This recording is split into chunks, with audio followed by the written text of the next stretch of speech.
서영교입니다. 오늘 탄핵 청문회 대상의 주요 인물은 박상용 검사입니다. 이 수원지검 사건의 주인 검사 박상용 검사입니다. 그런데 박상용 검사는 뭐가 두려운지, 무엇을 숨기려고 하는지 왜 이 자리에 안 나오는 거죠? 여당 의원들이 그렇게 이야기하시는데 나와서 떳떳하게 이야기하면 되는 거 아니겠습니까? 그런데 왜 안 나온 겁니까? 안 나와서 숨기는 자가 범인입니다. 청문회 나오지 않겠다고 거부하는 자가 범인입니다. 그런데 오히려 9년 6개월이라고 하는 형을 받은 이화영 증인이 나왔어요. 나오는데 마음이 편안하겠습니까? 얼마나 두렵겠습니까? 그래서 저는 이게 뒤바뀌었다. 안 나오고 거부하는 자가 범인이다 이렇게 이야기하고요. 이화영 증인께 묻겠습니다. 도대체 몇 번이나 불려나간 것 같습니까? 검찰에. 아까 말씀드린 바와 같이 김성태 씨가 해외에서 체포되어 나온 후부터 그들이 김성태 씨가 아마 2023년 1월 17일 날 체포되어 왔을 텐데 그로부터 2023년 2월 3월은 아마 김성태, 방용철, 안부수 그와 그쪽이 모여 있었고 그쪽에 어떤 상황이 좀 정리되니까 4월부터 저를 이제 집중적으로 타깃으로 해가지고 불렀는데 4월, 5월, 6월은 거의 지금 저기 보니까 112일인데 이 토요일, 일요일 포함해가지고 거의 매일 불러갔던 것 같습니다. 맞습니다. 저희가 보니까 월화 수목 금 나갑니다. 네. 일요일도 나갑니다. 그리고 지금 말씀처럼 110일에 이거는 9월부터가 아니에요. 그 1월부터 110일에나 불려나갑니다. 110일에를 하루에 10시간씩 조사받았다고 치니까 1110시간이에요. 아니 대한민국의 어떤 사람을 검사가 이렇게 오랫동안 수사할 권리가 있는 거죠? 해도 너무한 거 아닙니까? 그리고 이렇게 불러다 대고 협박하고 회유하고 김성태, 방용철, 안부수 등이 입을 다 맞추고 나니까 다시 불러서 입을 맞추게 하고. 그러면 다시 한번 묻겠습니다. 넷을 한꺼번에 불러낸 적이 있습니까? 저기 지금 적시되어 있는 저와 김성태, 방용철, 안부수 넷을 불러서 여러 번 대지를 했고요. 또 대지를 하지 않고 조서를 쓰지 않을 경우에도 같이 있었던 적도 불렀던 적도 있었고요.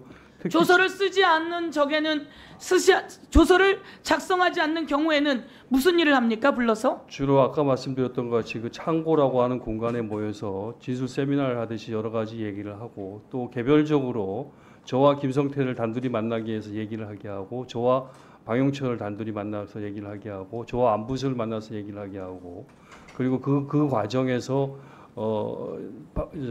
김성태 측 변호인을 또 단독으로 만나게 하고 그런 과정들이 있었습니다. 제가 정리하겠습니다.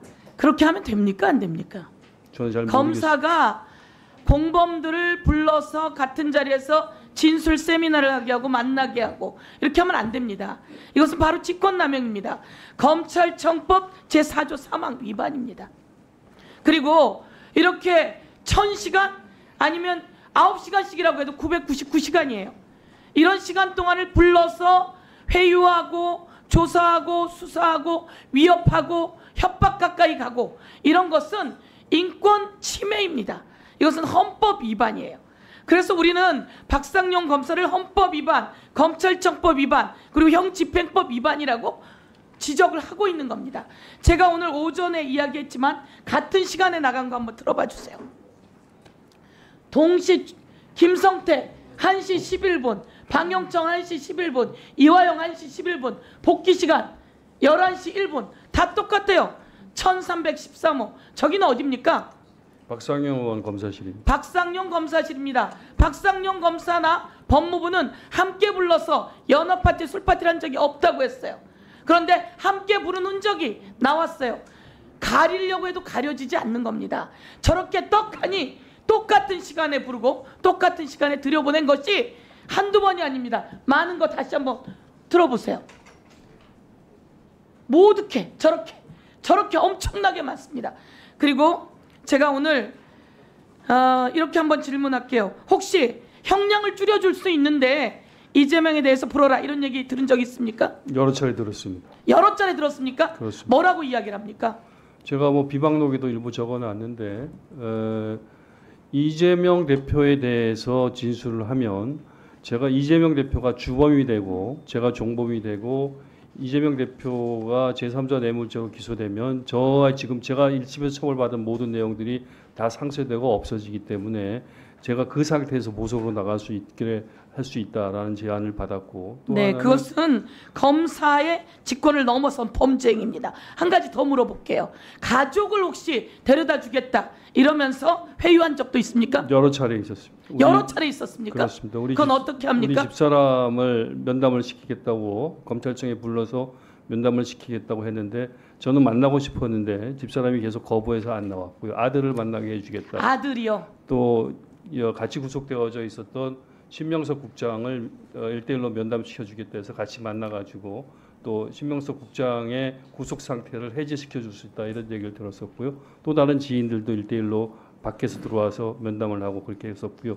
그 과정 속에서 변호사분들을 많이 만났습니다. 변호사분들이 김성태 측 변호인으로 선임되었었던 분들이 여러분들이 오셔서 다양하게 저를 개별적으로 만나서 1대1로 만나고 설득을 하면서 검찰 편을 들고 김성태 말을 듣는 것이 현재 상태에서 가장 나한테 피고인 이화영한테 유리한 상황이다. 이런 것들을 계속 원하지 않는 변호사를 데리고 와서 회유한 정황들이군요. 그렇습니다. 그러면 변호사의 조력을 받아야 되는데 그 변호사가 쫓겨난 적이 있다고 들었습니다. 검찰에서는 문자를 보내서 변호사를 오라고 했는데 그 변호사에게 주거 침입 등등 변호사 못하게 하겠다는 등등 협박하면서 박상용 검사가 쫓아냈다고 하는 내용도 있습니다. 그런 내용이 있습니까? 그런 내용이 있습니다. 설명해 보시겠습니까?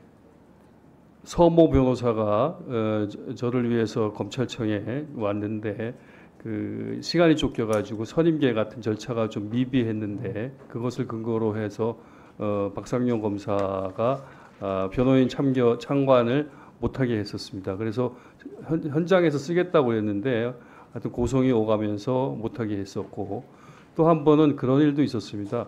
그 현직 교도관이 그런 박 검사실에서 일어나고 있는 일련의 행태에 대해서 문제점을 느껴가지고 교도관이 문제 제기를 했었습니다. 예를 들면은 방용철 피고인이 구치소에서 가지고 온 문건을 밖에서 들어온 쌍방울 직원에게 전달을 하려고 했었습니다. 그걸 이제 검사가 용인해 주니까 교도관이 이건 너무한 거 아니냐 그렇게 해서 계속 항의를 하다가 박 검사하고 아주 큰 소리로 대판 다투기도 하고 그런 경우도 있었습니다. 네, 수고하셨습니다. 다음은 박은정 의원님 신문해 주세요. 네, 그 녹취 틀어주세요. 나중에 보시면 알겠지만 대질 신문이라는 명분하에 자기들끼리 막 4-5명씩 모아갖고 검찰에서